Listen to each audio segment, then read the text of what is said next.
JNU विवाद को लेकर एबीवीपी ने प्रेस कॉन्फ्रेंस का आयोजन किया है। सीधे आपको यहीं लिए चलते हैं। जेएनयू का वातावरण शांत और स्थिर है। यहाँ पर कल्चरल नाइट्स हो रही हैं और भी तमाम गतिविधियाँ, सांस्कृतिक कार्यक्रम हो रहे हैं, वह भी यहाँ पर चल रही हैं। इसलिए आप उन अभिभावकों को भी हम आश्वस्त करते हैं कि यहाँ पर जेएनयू का जो वातावरण है वह पूर्णतया विद्यार्थियों के अनुरूप होगा और हम भविष्य में भी इस तरह की जो वातावरण है उसको संयमित करेंगे और सुरक्षित करेंगे। दिनांक 9 फरवरी 2016 को जेएनयू को बदनाम करने वाले देशद्रोही नारे लगाने वाली जो सूत्रधार है उमर खालिद सहित सभी आरोपियों ने 21 फरवरी को परिसर में पूर्व नियोजित षड्यंत्र के तहत खुलकर सामने आकर भाषणबाजी और जहरीली बयानबाजी फिर से शुरू कर दी है।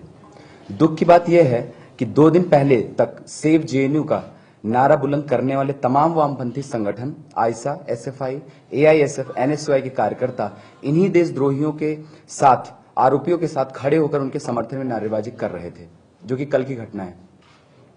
विद्यार्थी परिषद कड़े शब्दों से इस पूरे घटनाक्रम की निंदा करता है और खेद का विषय है कि जेएनयू के कुछ प्रोफेसर जिनके माओवादी, नक्सलियों, आईएसआई जैसे देश विरोधी तत्वों के साथ संबंध होने की चर्चा रही है और पूर्व में जो आईसा, एसएफआई, एआईएसएफ जैसे संगठनों के कार्यकर्ता व पदाधिकारी रहे हैं वो इन आरोपियों को बचाने की पुरजोर कोशिश कर रहे हैं और उनका जो है अलग अलग जैसा कि स्ट्राइक या फिर और दूसरी तरीके से जिस तरह प्रेशराइज करने की कोशिश कर रहे हैं एडमिनिस्ट्रेशन, वो भी पूरी तरह से निंदनीय है।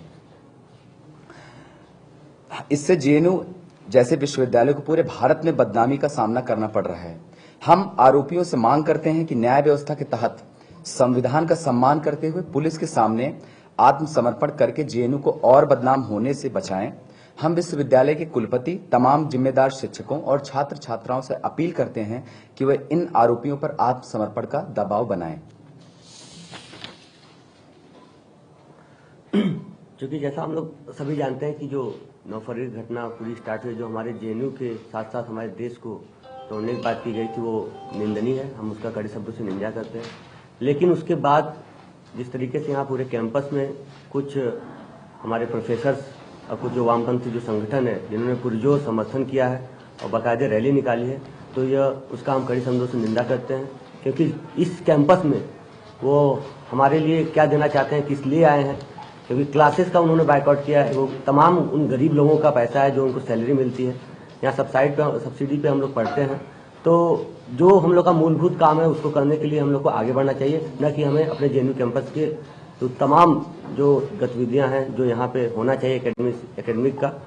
वो नहीं हो रही है। इसका हम विरोध कर रहे हैं और ऐसे लोगों के खिलाफ जेएनयू प्रशासन से हम डिमांड करते हैं कि कार्रवाई करें।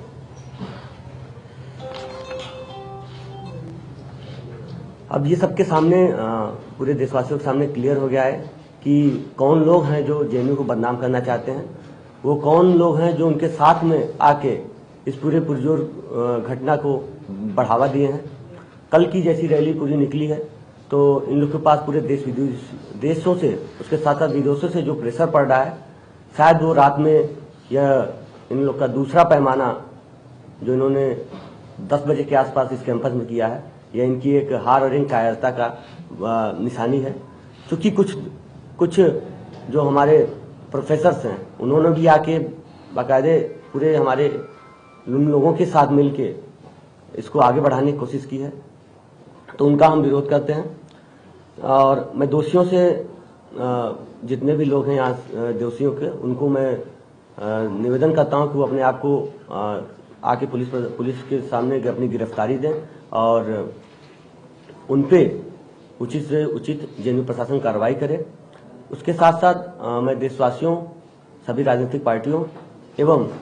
जो भी छात्र संगठन हैं उन सबसे निवेदन करता हूं कि कृपया करके इस पूरे मामले को लेके उग्र न हो, हिंसक न हो और हमें अपने पूरे संविधान पे, कानून पे और न्यायालय पे पूरा भरोसा है। उस पर हम लोग को भरोसा करना चाहिए और जो भी दोषी है उसको सजा मिलेगी। उसके लिए हम लोग लड़ाई लड़ रहे हैं, पूरा देश आगे है और जो भी निर्दोष होगा उसको मैं as a joint secretary Jawaharlal Nehru student union community की तरफ से दोनों हाथों से उसका स्वागत करेंगे। अभी कैप्टन पवन कुमार जी का देहांत हुआ है, उनको हम श्रद्धांजलि देते हैं और चूंकि वो हमारे जेएनयू से ही जो डिग्री होती है उन्होंने